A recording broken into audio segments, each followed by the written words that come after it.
Welcome to Talking Twaddle, a Better Being Me podcast, the podcast where we unpack the neurodivergent experience, not just in theory, but in all its messy, beautiful, everyday reality. I'm Joanne, and I'm here because I believe something important. Your story might feel deeply personal and even isolating, but it's not unique. That might sound strange at first because in the thick of it, when you're feeling like an alien at the window, disconnected from your body, or like you're constantly just one step outside of belonging, it feels so personal, like no one else could possibly understand. But here's the thing, those exact feelings, they're shared over and over again across this beautifully neurodivergent community. So this podcast isn't about highlighting one way to be or do neurodivergence right. It's about making space for all of the common threads in our story, the ones that remind us we're not alone, we're not broken, and we're not doing this by ourselves. This is our journey, and I'm so glad you're here. Let's get into it. Welcome to today's episode of Talking Twaddle with Better Being Me. Your host is Joanne Hatchard. You may recall me from such things as the other ones. Today I have the enigmatic. Yeah, that's right. Sandra. I don't know what that word means. Oh, magnetic. There we go. And charming and interested and engaging and all the wonderful things. Sandra from Business Mums Hub, welcome. Hello. And thank you for sharing your neurodivergent journey today. I don't actually know your journey, which I know a lot of other people's journeys, but I don't know the ins and outs of yours. So it would be very interesting to hear your story. Mine's actually really boring. It's probably the most boring thing about me. Maybe you got me on the wrong podcast. But I think it was, I just saw everybody else getting their diagnosis. I think TikTok diagnosed me long before anybody else did. So that little cherry. But I think I just needed answers. Like, I don't suffer from low self-esteem. I don't have low confidence. I don't have any of those things. But I just needed to know why I was shit, but I knew I wasn't shit. Does that kind of make sense? Like, I needed I knew that if I can't concentrate on something and I would have to do 50 million things and I would cause chaos, there had to be a reason for it. Like, because I'm not a bad person, I'm not a shit person. So there had to be something else going on.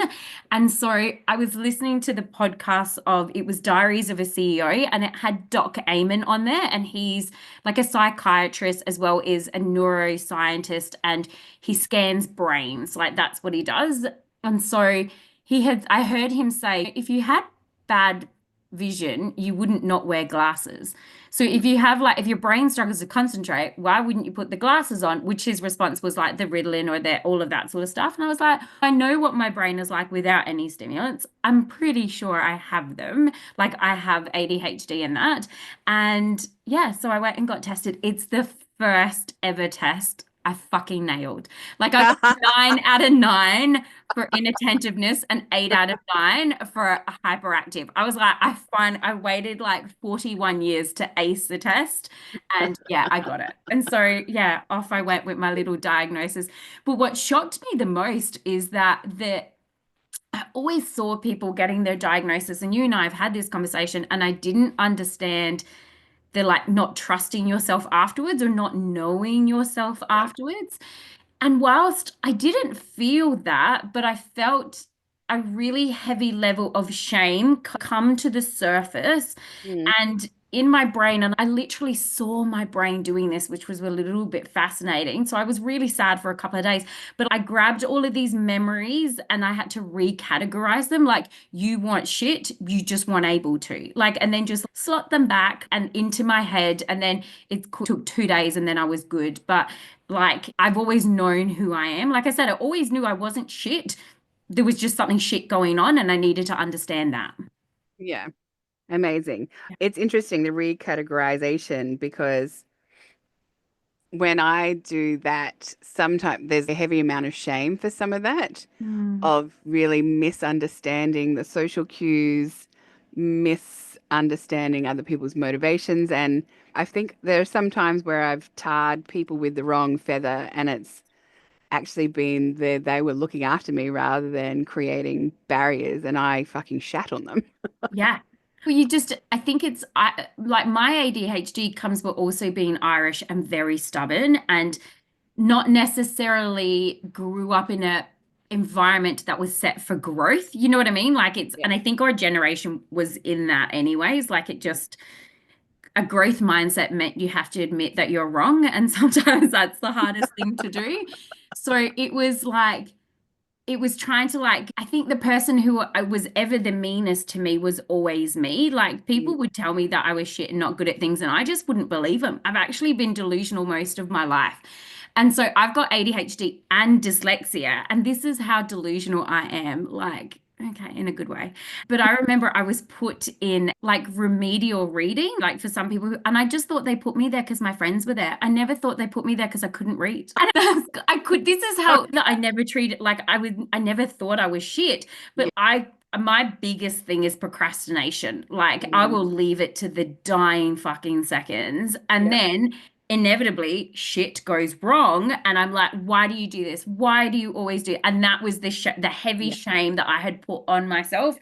And also I wasn't really being the mother I really wanted to be. That was a huge motivator for me. I was very reactive, and I think now that I've studied the brain a lot more, I'm not necessarily sure that was so much ADHD as it was like subconscious programming, repeating the patterns that I went through as a kid. And Yeah. but I just really didn't want to be a reactive mother. And so Mm. the brain journey was just felt essential for me. Yeah. Yeah, and it's interesting to get to that age before finding a reason to do something about it. I never knew I was a problem. I actually didn't know I had dyslexia until I was 31. I remember I was lying in bed and I was reading something to my husband. He said, "You're not reading the words right." And I'm like, "What do you mean?" And he's, "That's not the words, Sandra." Ah, And I was a trainer for many years. I used to read out loud a lot. And so then I was like, fuck, how long have I done this for? And then the memories of having to go to like the classes, I was like, oh shit, I've always been really bad. I just never knew.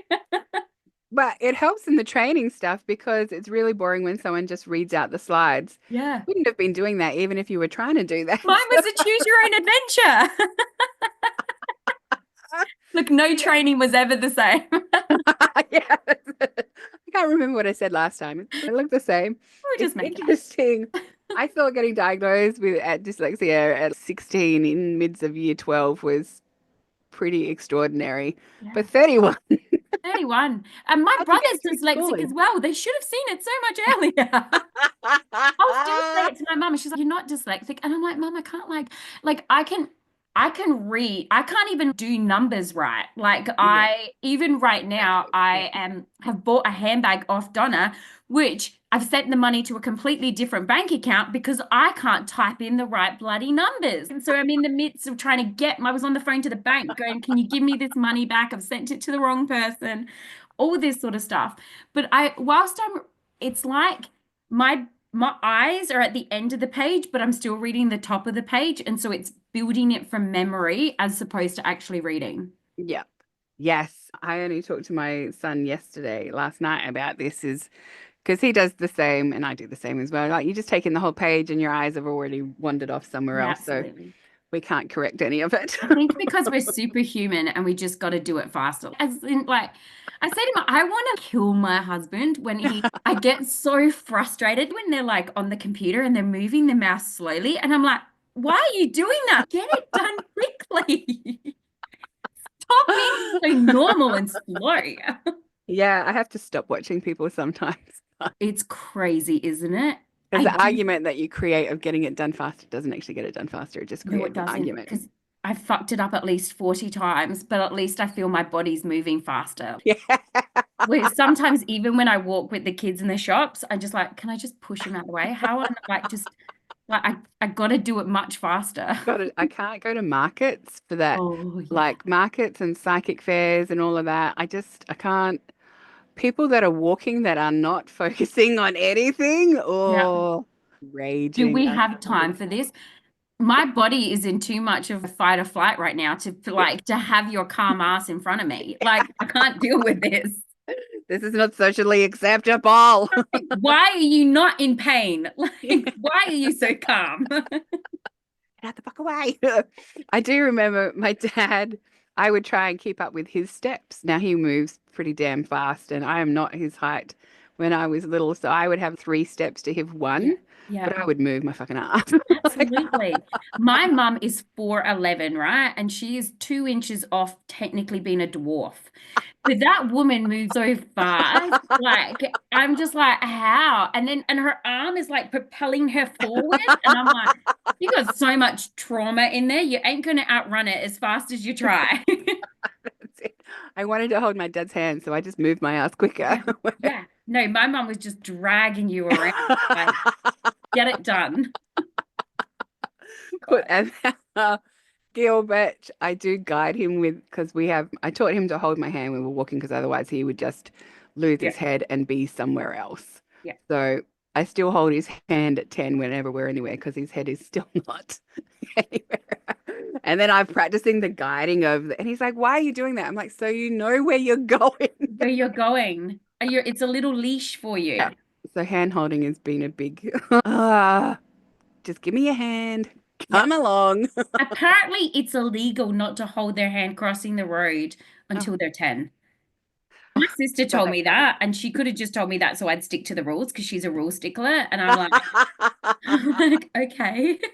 Oh shit, give me all your hands. Give me Absolutely. all Like, your everybody, hands. all the kids, Everybody hold a hand. that's illegal. And then follow that up with, I'm going to police this now. Absolutely. That's amazing. I guess one of the overarching questions is how has neurodivergency colored your life? But it sounds like it's been in every direction. I think so. I know that it sounds really dicky when people say that it is a superpower. And I know that you and I have had this conversation, and and I actually love that we have this conversation because I don't know how much of the ADHD is steering the boat and the childhood trauma is steering the boat, and then my brain is steering the boat. So I love the fact that now, instead of it being and I mean, I have been a real big victim in the past, and through having businesses and stuff, you have to sort that shit out or you're never having a successful business. So I've really stepped out of victim into hugely being accountable for everything. So Mm, I just love that I'm at this stage and why it is chaos. And I don't give a shit. I fucking love chaos. I don't care what anybody tells me. Like, I actually, whether I'm addicted to it or not, I fucking love it. But I'm also loving peeling back the layers. And so, whilst I'm working on myself really heavily to get rid of all the trauma so that it's the end, it ends with me. yeah. And then I heal the kids for what I've already caused. Mm, But so at least I'm so interested to see at the end of it. I know who I am, but who was steering for a lot of it. I'm very yeah. interested to see that. Yes. And it's interesting that you bring out like the 3 different brains. And I think and whether it's a superpower, no, I don't. The 3 different brains is really hard to live with that space. And it's been brought up in different therapy spaces. If we externalize the issue, then it's not us. It is you. Trauma, brain, ADHD, that is all you. And you cannot separate you from them because you Yeah. are it. Yes. So that narrative, while it works for some areas, neurodivergence isn't one of them because then you're like, is that my ADHD? Doesn't matter, fucker. You still have It's to your do the brain. thing. So Yeah. find the way to get to your end result that's going to be most supportive. That's what we're aiming for. We don't need to blame if it's whatever. Yeah. And the superpower, I think that it creates a level of pressure that I, for one, can't maintain. If other people think I'm a superpowered person, I have to act in that way, and then I lose my focus on what that means. And I think it's been developed from parents wanting to look at their children and see the best. Yeah. But in doing that, they're creating a narrative that child can't continuously live up to. And I see it in really genius level kids as well, because what their genius is in doesn't come hard for them. So when people praise that, they're like, I must be doing it wrong because it's not hard. Yeah. So finding a harder way of doing it creates a stress that, It's really, I heard it was the same Doc Amen who also said that you don't ever praise your kids for being good at things, mm, always praise them for being hard workers. And I remember that my mum had always said this to me. She always said that I was really smart. And I do believe I'm really smart, mm, not in a school way because I've failed that shit twice, but I am very fucking smart, but just yeah, in a different way. fucking Like, dyslexic. That's what you absolutely. I'm very good at solving problems. Like Yeah, I believe I see the world yeah. differently, and I think that's helped me so much. But I Mm, remember when I wasn't like when I was failing school, and I thought she had just lied to me so much because it wasn't easy. And so mm, he'd always, I do this with my kids a lot. I tell them that they're really hard workers, and I love how you figured it out, and I love how you do that, so that there's going to be stages in their life when they're not smart because they're learning new things and you don't know what you don't know and you have to be shit before you can be good. So mm, I always it relates to that with the superpower thing. I don't ever tell them that they're really smart or they're really good at things. I always tell them they're really hard workers because that yeah. is the most important thing. And I love how you keep going until you figure it out. Yes. And yeah, the reframe of that, of course, is the amount of effort that you put into it because Absolutely. hard work, if you've got a skill, it's not going to be hard. But we still get to be praised for the things that we find easy. Yeah. It's confusing. It takes a long time to figure it out. When we interact, sometimes it's, oh, you need to share, Joanne, what information you have. I'm like, I don't freaking know. Like, I don't know what people don't know. I know a lot. Yeah. But separating that out, it doesn't make there's not effort in me knowing that. So the effort of the praise is really becomes clouded of if this is easy for me, then is it valid? But I see you doing it the other way where you punish yourself because it was easy. Like for Yeah. some reason, it's like there's no value to it. It's just easy. And I'm like, Yeah. but that's just for you. Yes. That's And that's just, my point. yeah, Like, so if we're praising hard work rather yeah, than anything else, then when we do find something easy, there's not that, oh, I will take on that compliment because yeah, it was it was easy for me to do versus it was hard for me to do. So yeah. complimenting the kids is like it's a Fuck, who'd have thought it would be this hard? I know, right? Like I just fucking want you to feel good, fucker. I know, and I reckon an ADHD person came up with this because we somehow managed to fucking make compliments complicated. Yeah. Do it this way, but don't do it that way, and then do it this way and do it that Yeah. way. This is what I mean. Childhood trauma is inevitable, but we just know that Oh, it's okay to work on ourselves. that's right. And I tell all of my clients this, you are going to fuck up your kid in ways Absolutely. that you can't even imagine because there are so few people that aim to fuck you, like aim Absolutely. to fuck up their kids. Murphy's pissed at me because I wouldn't let her wear a Russian mafia jacket to school today and it's 30 degrees. It's a full fucking fur coat. She's Like, pissed at me for 2 days. And I'm like, but Murphy, tell me why so I can understand it. I'm like, maybe it's furry and sensory and it's yeah. just because I want to. And I'm like, but that's not that. What's the reason, Murphy? And I'm like, I can't let you. It's fucking it's hot.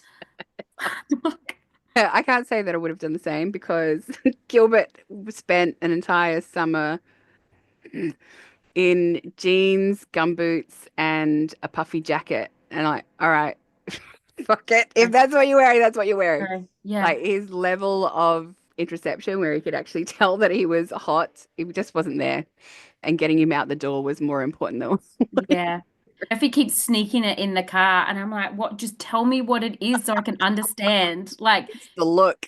and I think it is. I think it's a pure fucking vanity thing. And I was like, okay, but you're gonna look a little stupid when you're sweating your ass off. And it's fuck, whatever. Parenting's Winter's coming up. You can do it then. that's what I said. I go just buy it. Like next week is 20 degrees. Wear it then, babe. Like, God.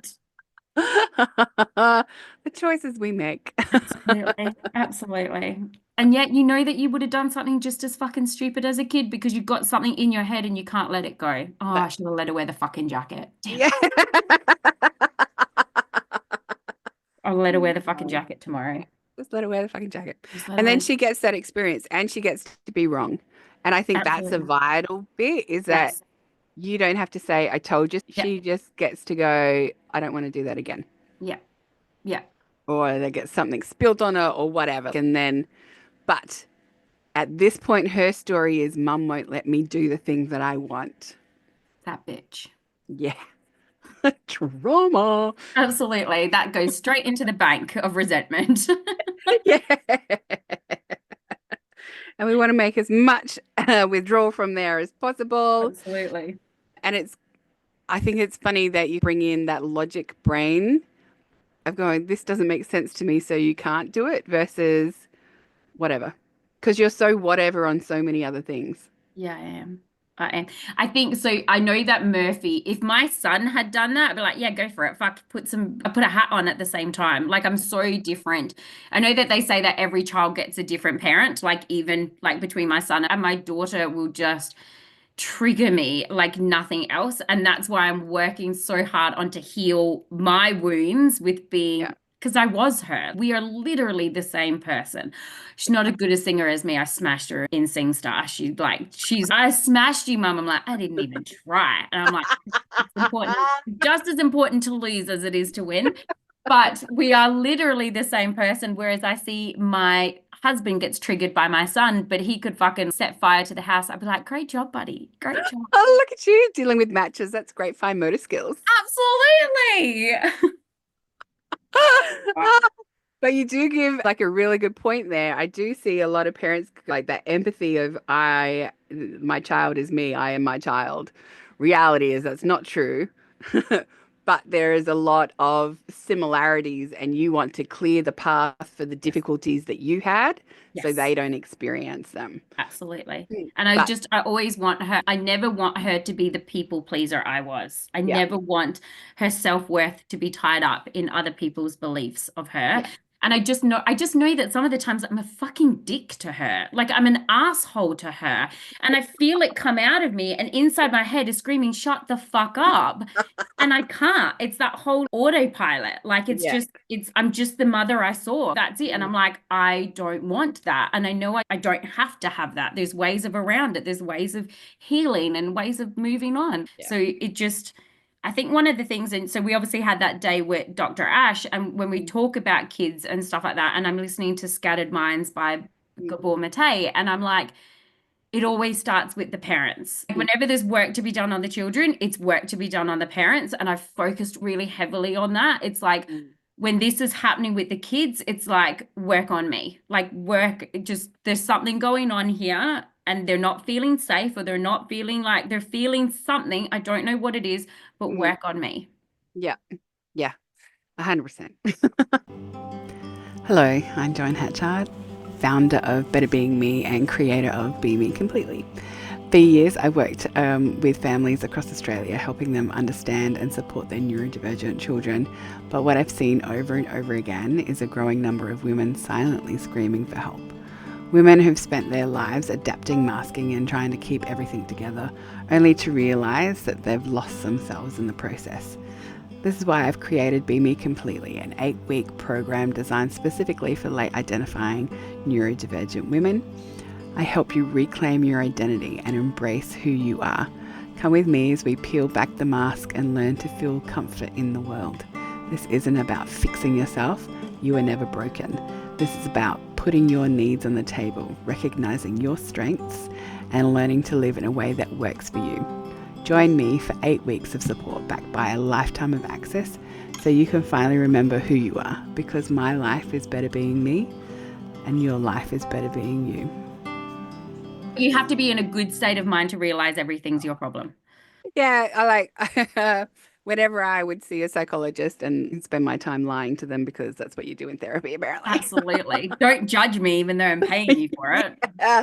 How dare you judge me? I'm going to give you Yeah, information that makes me win therapy, damn you. absolutely. Level 100. Yes. $1,000. Thank you very much. My mum would always go, oh, I bet you they were blaming me. And I'm like, "Oh, it's fucking not about you to start with." Absolutely. But it, it does, like, our parent relationships are the most tenuous because we want them to accept us so very desperately and Mm, love us so very desperately, and we never seem to achieve it successfully. no, all my businesses are built on my mum telling me I'm doing good. I know it, like I see it. I'll even say, I remember just it was last year I was in the paper, like the actual Mm. national paper on a woman to watch in business.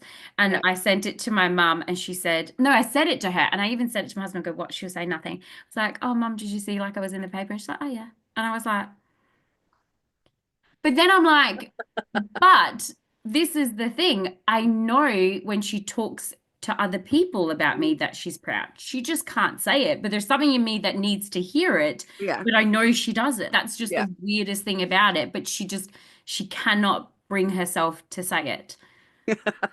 Like, There's a cannot. barrier. I But know. it's not weird for you to want to hear it because Yeah, hearing no, that no. validation from the Yeah, person that is meant to love us unconditionally, yeah, that is an indicator of unconditional love, right? yes. That is, I'm proud of you. And I'm very spoilt for choice. Sometimes dad, he tells me he proud, like how proud he is every single fucking day. Like Fuck now you it, having emotionally mature parents. yeah. But every birthday card, every Christmas card, everything, I'm so proud of you. I'm like, for ages, I didn't do anything. I'm like, why? What are you proud of? He was just proud of my existence. And Yeah, that's the bit that gives you confidence to do anything else, right? yeah. If somebody in your corner is just proud that you exist, you can't get that wrong. I think I know that my mum is proud of me. I know that she's also resentful because she didn't have the courage to go and do it. Like Yeah. she has like so much capability. Like she's a very hard worker and she did a shit ton for us. It's not a parent bashing. They did the best they could with what they had. Like Yeah. they did it. Like Mm.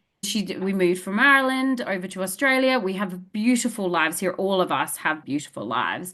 But I don't think she realizes how much she resents me at the same time. And that's what I feel. Like I feel the Yeah. resentment. She feels it. She just doesn't know what it is. Yeah.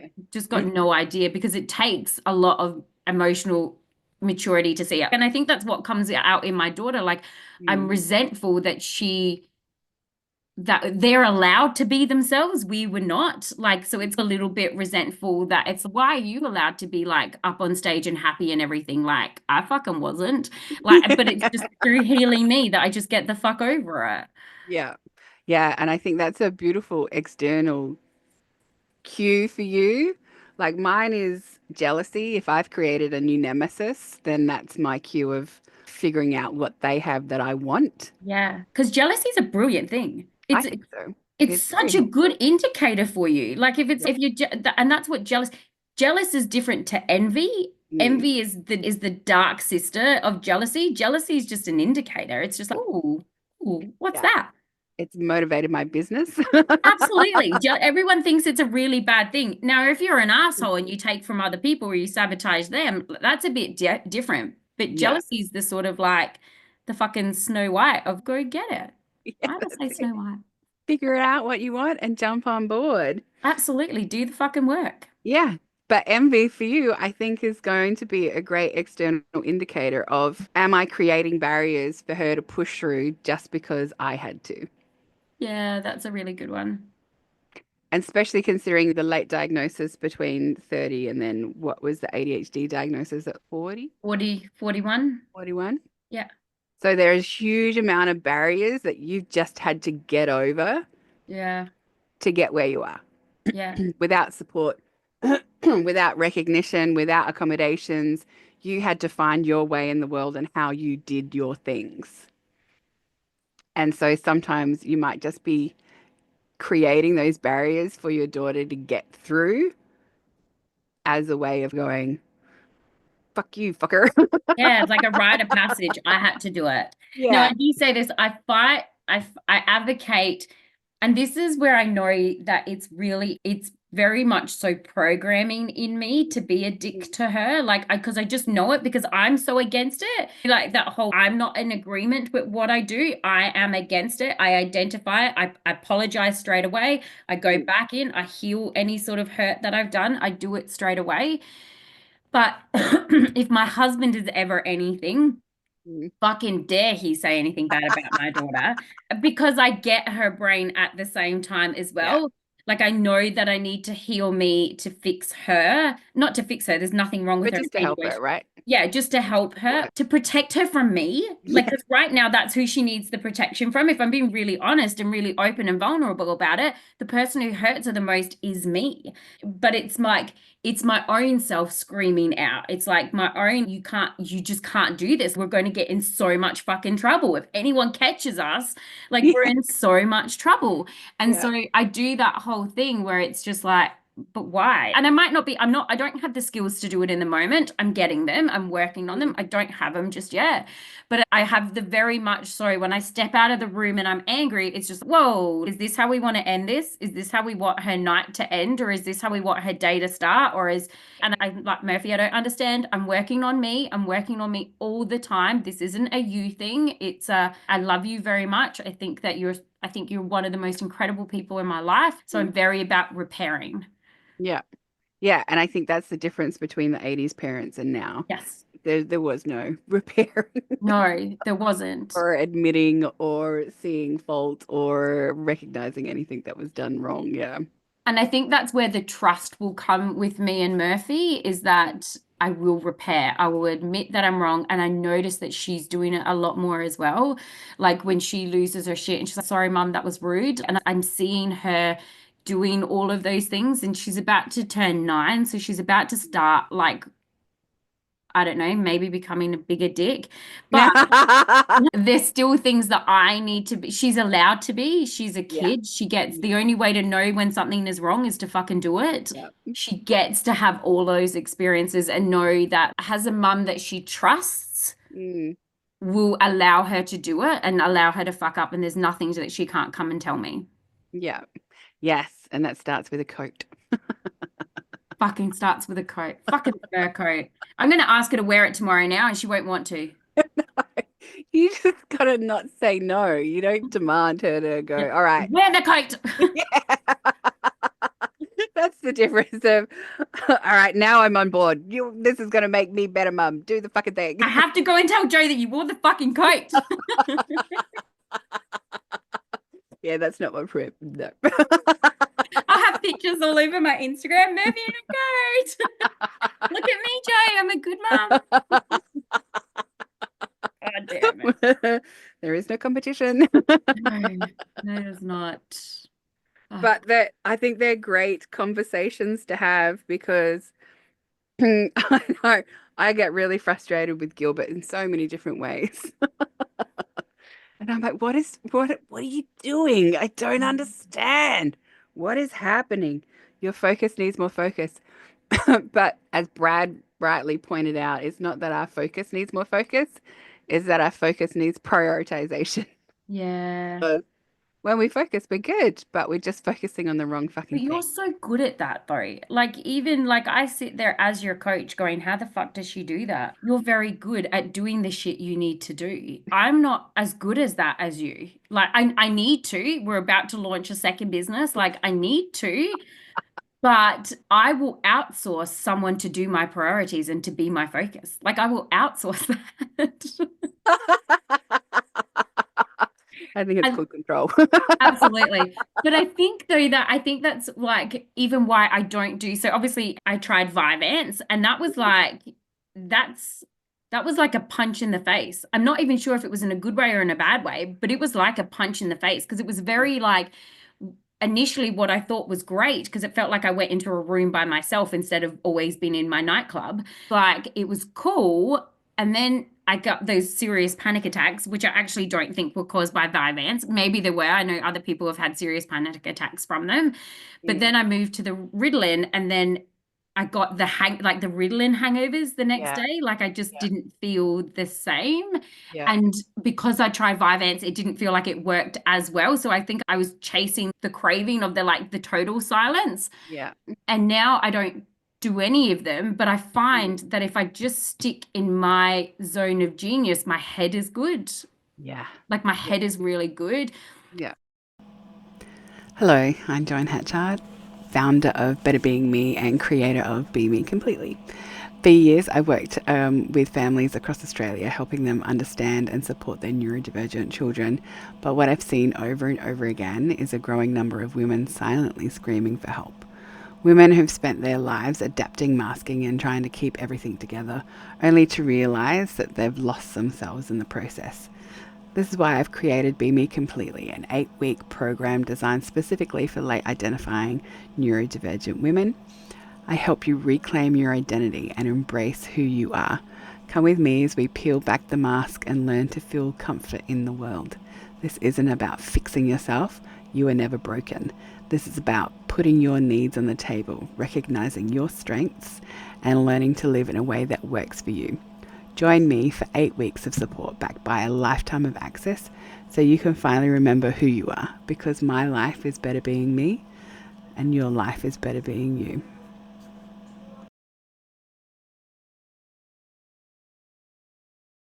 Sometimes I have to get better at the other shit. But if I get up really early in the morning and do it before I've interacted with my kids or anything, I can smash out a shit ton of work. But I think I'm really glad that I tried the medication, but I didn't feel like I needed to go on to keep finding something that worked best for me. I think I needed to make changes in my life that were best for me. Yeah. But in saying that, I've witnessed some people have some incredible results with the medication and being able to just completely, I think it's just, like I said, I knew my brain without medication. I wanted to know it with it, and I always wanted to make an informed decision. And honestly, my ADHD, I'm just so bad at taking medication that I would forget. Like, remember when I got diagnosed with the Graves' disease, I had these little pills all over the fucking house so that I would stumble across my medication in order to take it at least once a day. I'm just so bad at it. Accidentally come across it. Yeah. I would fall over it or something.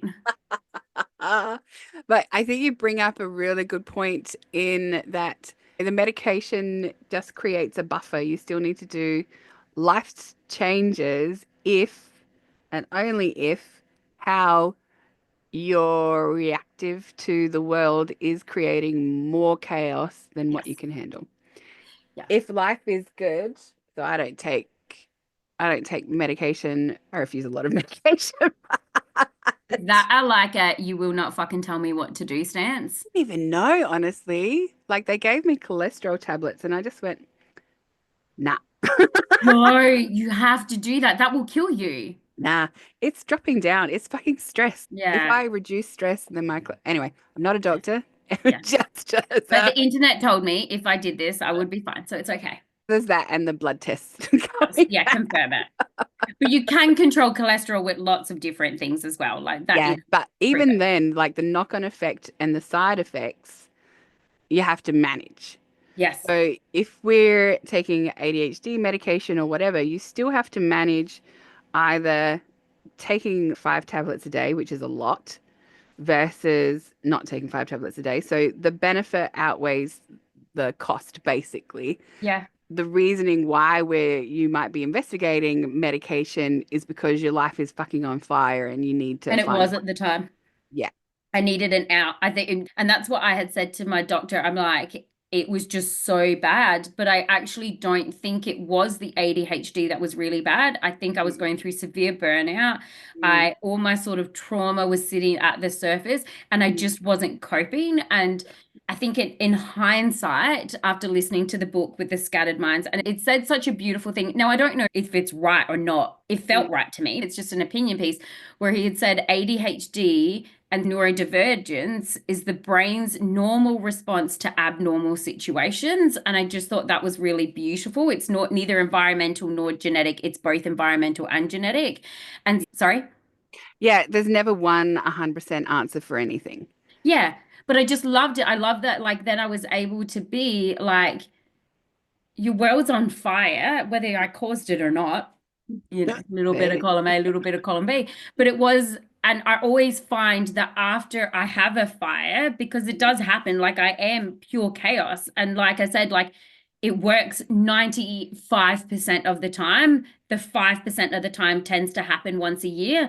But once I come out of that, I come out of it so much like I've reached another fucking level, whether it's another level of chaos or not, I'm not sure.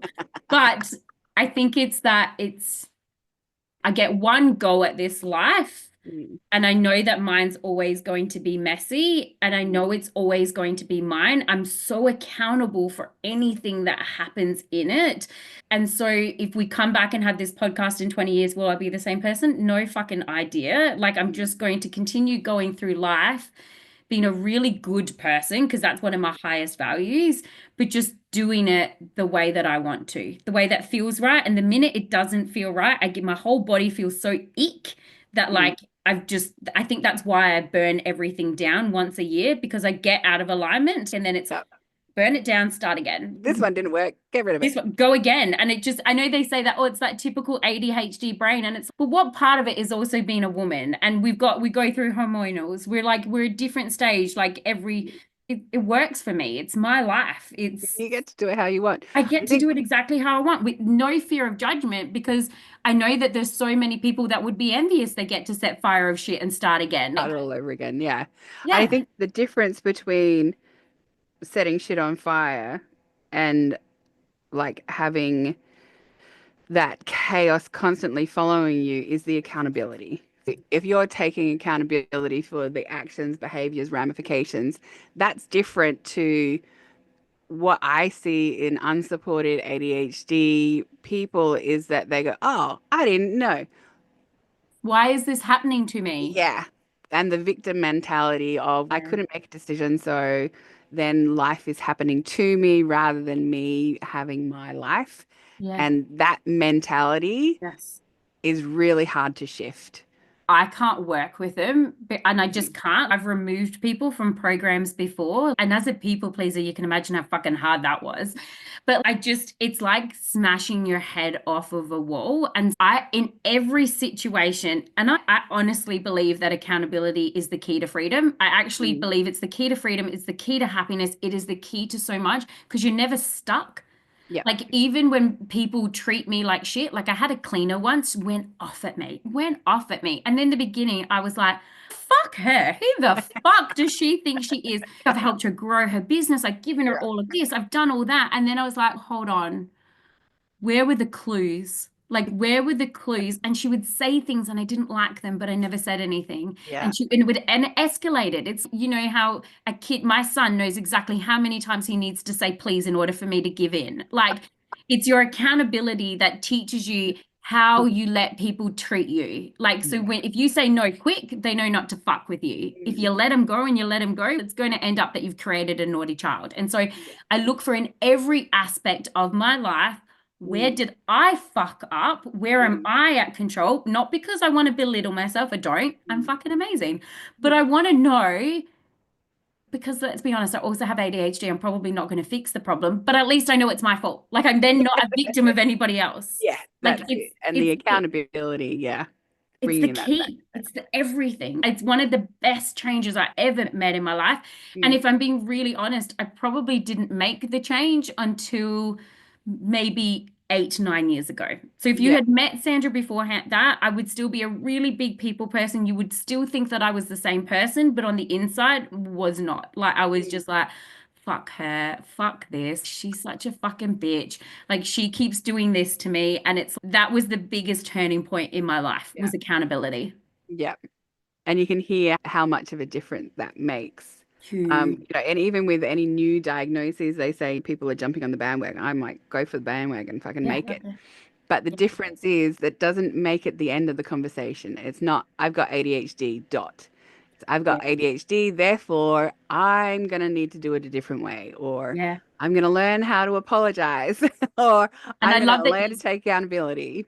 Absolutely. I love that you say that, because I just did a content shoot with Gemma for the Mm. business, and it was like, I found that my ADHD diagnosis gave me an excuse not to evolve. Yeah. Like it actually, I had a period of time where I was like, I wore it as a get out of jail free card, and Mm. it can work, but it doesn't move you fucking forward. Yeah. Oh, okay. Like I've got ADHD. I can't do this. Oh, okay, you don't move. Like you actually don't. I love that you say that. It's because you then have to, it's not a full stop. And I did that. I'd be like, I got ADHD, you can't make me do this. And it's say that to the bank manager when you Yeah. want a loan. Say it in like when you're in court because Yeah. you've done something wrong. Like it's Mm. you then still have to go on and you still have to do it. It's like if you've got color blindness, you still have to stop at a red fucking light. Yeah. Like Yeah. yeah. It's Yeah. not it's not a free ride. You still got to go and you still got to work on it.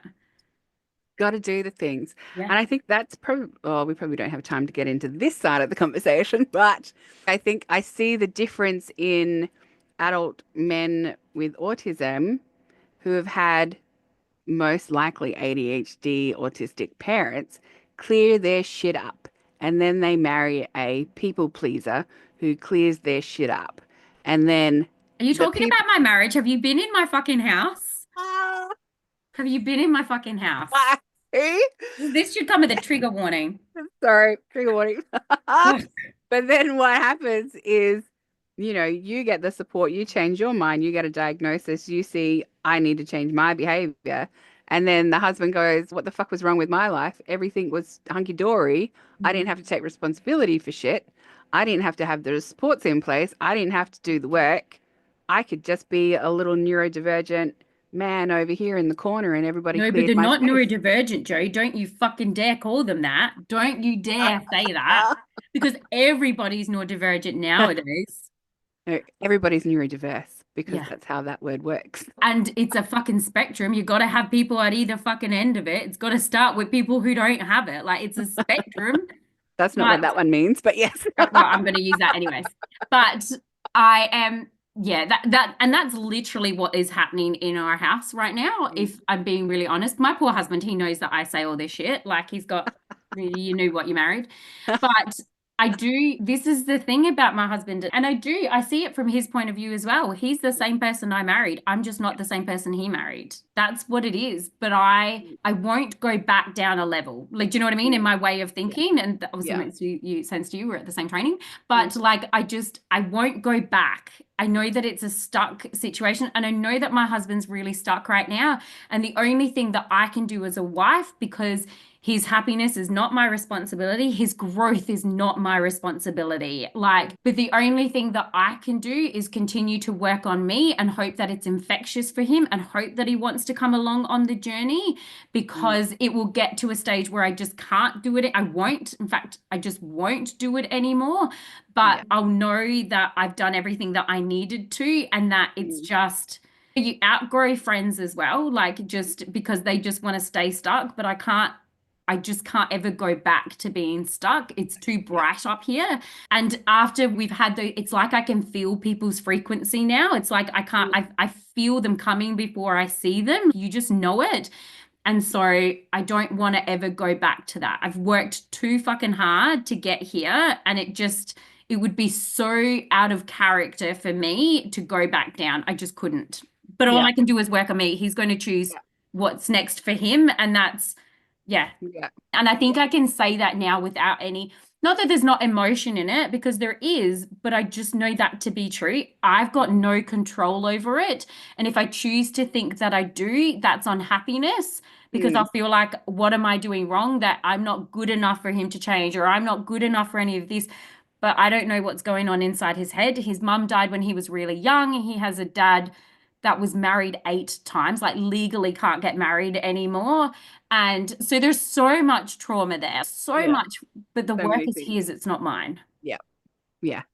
And I think that's a really good indicator that you've moved out of that people pleasing space because I see not only neurodivergent women trying to rescue their husbands and partners and stuff, but also trying to do that for their kids as well, Yeah. especially like when they're looking at really dysregulated kids of I need to be their happiness. Like you can't sort that shit out. You can learn Yeah. to understand them. Like we were saying before, you are not your child. So that Yeah. real separate identity is super important Yeah. because what makes them happy might not make you happy, and you can't sacrifice your happiness for their happiness. Yep. It's my And responsibility to be happy, and it's not my kids' responsibility to be happy. And they don't disappoint me. It's my expectations I had in place of them that disappoint me. Like, it's just, they're just being themselves and they get to be that. Like, I think probably one of the best sayings I ever heard was safe and happy kids are really loud kids. And I just thought it's the yeah, opposite to what we were ever told. I remember the responsibility, and our parents say things having no idea the implications they have on us, 100%. like never. But my mum is one of 13 and my dad one of 10. And we grew up in Ireland, and there was a shitload of weddings going on all the fucking time. Now, you can't have all of those cousins and everybody at your wedding, but we were always invited. I'm the youngest of four because we were always the best behaved, and we were the ones you could bring everywhere, and we were the ones that you could do this. And it was like, so the pressure of always never letting the fucking family down was Yeah. like, it was Wow. massive, but they'd have no idea. And I remember being like, and even to like my mum saying, I never cared how you behaved when you were at home, but when you were out, you had to behave a certain way. And so I would freak out when my kids would be fucking kids out Yeah. in the open. And it's Yeah. just, I remember Dr. Ash saying something to me, and it was that everyone thinks the goal is you go out in public and your kid behaves. And it's just, yes, but the goal is you go out in in public, your kid misbehaves and you're okay. Yeah. Like, but you don't react or you don't respond. And I was like, fucking more work to do, but I get it. Like, I get it. It makes sense. Yes, Gilbert definitely pushed that one for me. He would melt down at every transition, and admittedly, sometimes I fucking lost my Yeah. shit. It's hard not. We're human. We're so That's it. human. Everyone's got a limit, but Yeah. repair and Repair. repair. And repair with yourself as well. Yeah. Like, absolutely repair with yourself. There's some things that I've done that I just think back and I'm like, ugh. I remember getting caught shoplifting while my mum was at the shop as well. I fucking needed that. There's a part of me that's deep shame because I was caught shoplifting. Another part of me that was super impressed. I was like caught by the cops and everything, and I still managed to get away with it. Actually crazy how I didn't end up to be an evil super genius. But there's such deep shame, but like, it's okay. Like, you can identify that those things were not in alignment with you and let Yeah. them go. Like, just Yeah. repair with yourself as well. You're not the same person you were. Beautiful. Amazing. That's our time for That was so today. quick. It did. We could probably talk for hours and hours. Absolutely. But Sandra, thank you very much for your time. Sandra of Business Mums Hub. If you're looking for business support and you are a mother, then this is the woman that you go see. Did you want to say anything about your business today, Sandra? Nah, just we only have one rule, and it's you have to come as you are. There's no pretending. I literally just told you I was caught shoplifting and got by the cops. So there's no need to pretend in our space. You are always safe. We always just come as you are. Yeah. And I can testify to Sandra's immediate learning for any missteps and corrections along the way. There is no stubbornness in recognizing getting it wrong and correcting along. So that's the environment you want to be in when you're learning business and growing in business. You get to get it wrong and just correct along the way. Yeah. And you learn nothing from success. The failures are everything. They are everything. Yeah.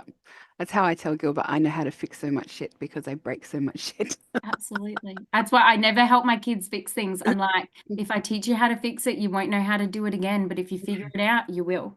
Yeah. That's because I also want to stay on the couch and not help them. But It's just a twofold win. thank you so much, Jo. Thank you for your time. I'm looking forward to seeing Murphy in a coat. Better wear the goddamn coat. She better want to do it tomorrow, damn it. That's all from me, and I'll see you all in the next episode. If this episode has resonated with you, chances are it'll resonate with someone else too. Sharing the podcast is one of the best ways to help others who might be feeling stuck, unheard, or just needing a little nudge towards understanding themselves better. So if you found something useful here today, take a moment to share it. Send it to a friend, post it in a group, or even just screenshot it and pop it in your socials. Tag me so I can say thank you. If you haven't already, hit follow, leave a review, or rate the show. It makes a huge difference in getting this out to more people who need it. Your support means the world. Thank you for being here.